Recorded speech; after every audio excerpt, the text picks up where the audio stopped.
Good morning, students. Today we are going to learn parent-daughter decay growth relationship. If I am having a radioactive nuclei P, if it emits a radiation, it may be alpha, beta, gamma, anything, and it gets converted to another nuclei. Let me represent D. So here the initial nuclei which was radioactive is called parent nuclei, and a nuclei which is formed after decay process, it is called daughter nuclei. So this parent and daughter nuclei will have a decay growth relationship. In this case, two different possibilities exist. A first possibility is whatever daughter nuclei is formed, it may be a stable or unstable. If the daughter nuclei is unstable and it emits a radiation, then if we compare a half-life period of parent nuclei and daughter nuclei, then we may have further three different possibilities. A first possibility is parent nuclei will have shorter lived than the daughter nuclei. Second possibility, parents will have longer lived than a daughter nuclei. And the third possibility is half-life period of parent nuclei and daughter nuclei are comparable. So using this particular three concepts, we are going to work on parent-daughter decay growth relationship.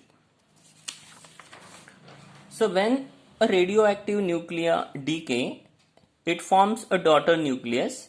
It may be a stable or radioactive. If it is radioactive, then its half-life, it is either greater or equal or less than the parent nuclei. So let us consider a first possibility.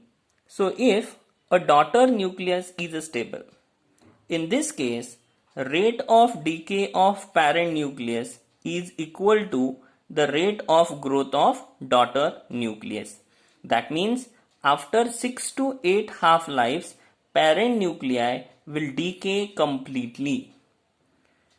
If we consider N1 as a number of parent nuclei and N2 as number of daughter nucleus at the time t, then minus dN1 upon dt is equal to minus dN2 upon dt, which is equal to lambda 1 N1. That is, dN1 upon dt is nothing but a rate at which decay of parent nuclei takes place, and the negative sign indicates that the number of parent nuclei decreases with the time. dN2 upon dt is the rate of growth of daughter nuclei, and it has a positive sign, indicates it is increases with the time. Lambda 1 is a decay constant of parent nuclei. N1 is number of parent nuclei at a time t. So as our daughter nuclei is stable, so there is no equilibrium possibility between parent and daughter nuclei. So if N0 is the number of parent atoms at the initial state, then at a time t, N1 is equal to N0 e raised to minus lambda t. This is based on the earlier equations which we derived. So N2 is number of daughter nuclei. So number of daughter nuclei is equal to N0, that is the number of parent nuclei initially present, minus number of parent nuclei present at a time t. The difference between these two got converted into daughter nuclei. Substitute N1 from this equation 1. So N0 will be now common.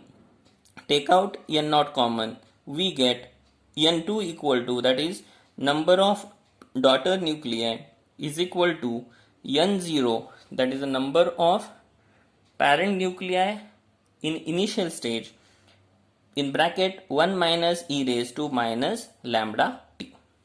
So as activity of parent ion A1 is the product of number of parent ion at the time t and its decay constant lambda 1. So from this equation 1 we have n1 equal to n0 e raised to minus lambda t.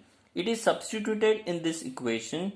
We get a1 equal to n0 lambda 1 e raised to minus lambda t.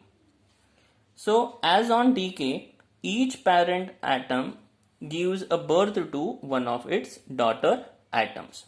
So for parent atom, initially, that is when time equal to 0, number of parent nuclei will be n0, and at a time t, nt represents number of parent nuclei remain at a time t. So according to earlier equation, we know that nt is equal to n naught e raised to minus lambda t. If I shift e raised to minus lambda t to other side, we get n naught nt into e raised to minus lambda t. If I shift other side, then the power becomes plus. So this is what we get. For a daughter nuclei, initially when time is equal to 0, no daughter nuclei was exist, so it is equal to 0.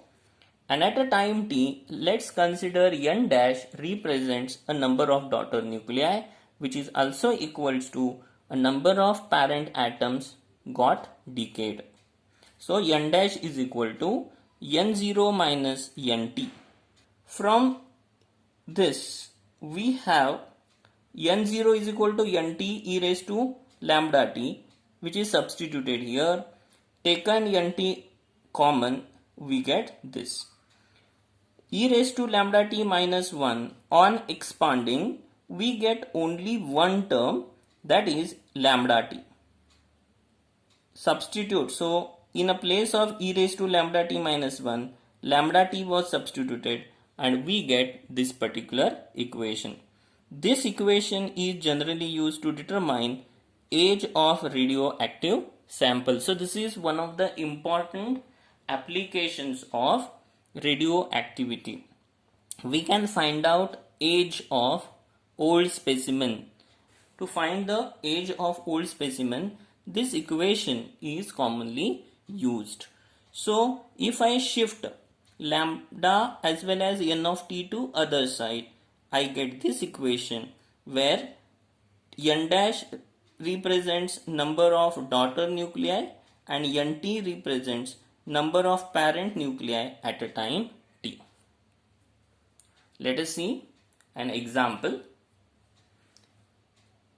Artificially prepared radio element, it is generally one step process. So cobalt 60, which is having half-life period 5.27 years, which undergoes beta emission and gets converted into nickel 60, which is stable.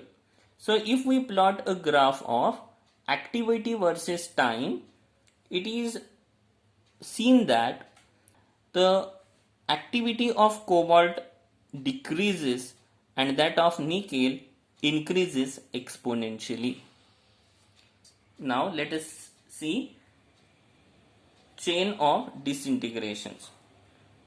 So when a parent nuclei gives rise to a radioactive daughter nucleus, means a parent nuclei will form a daughter nuclei and that daughter nuclei also undergoes radioactivity.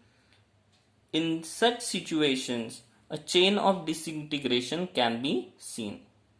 Here, the formed daughter nuclei further decayed in one or more steps until a stable end product is formed.